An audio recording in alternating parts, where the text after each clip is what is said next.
Hello everyone and welcome to Michang's Main Gallery Auction. Today I would like to introduce Lot 3394, a pair of Chinese bound-foot women's shoes from the late Qing to early Republic period. At a first glance, these tiny shoes appear delicate and beautiful. Their vivid red silk, colorful floral embroidery, and sharply tapered form reflect the refined decorative arts of late imperial China. Yet behind this elegance lies one of the most painful and restrictive practices in Chinese history, footbinding. The shoes measure only 5 1/4 inches in length, dramatically smaller than a natural foot, immediately revealing the physical reality of the practice. Their impossibly small scales reflects not anatomy, but years of forced bodily transformation. For centuries, women in traditional China lived within a deeply patriarchal society shaped by Confucian ideas. Women were expected to obey fathers, husbands, and sons throughout their lives, following the moral code known as the 3 obediences and 4 virtues. Beyond social expectations, many women also endured physical suffering through the practice of footbinding, known in Chinese as 残族. The spread of footbinding was closely connected to imperial culture and elite society.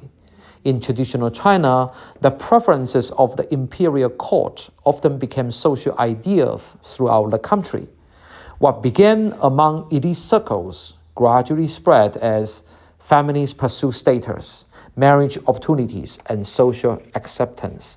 Over time, the idealized 3-inch golden lotus, a term referring to extremely small bound feet, considered the ultimate standards of feminine beauty in traditional China, became associated with refinement, elegance, and moral virtue. Footbinding also served as a means of restricting women's mobility and independence.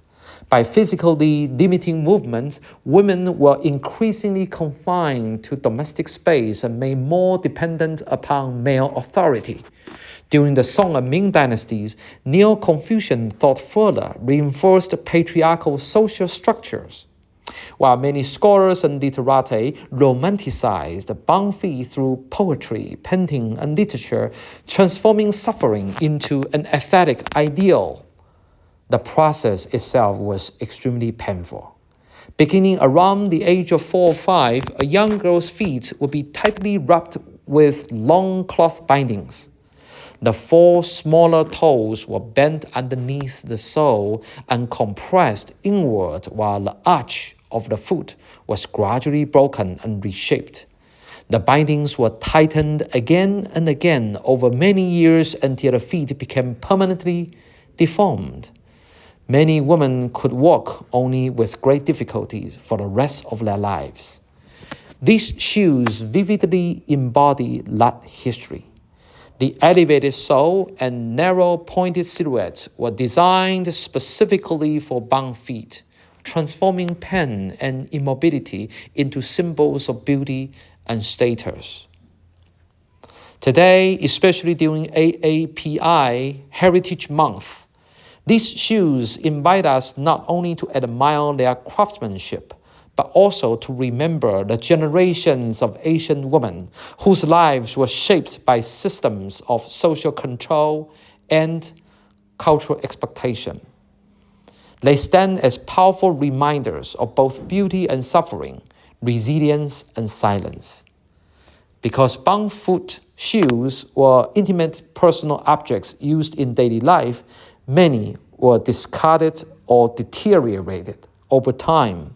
Surviving examples with strong embroidery and vivid color are increasingly rare today.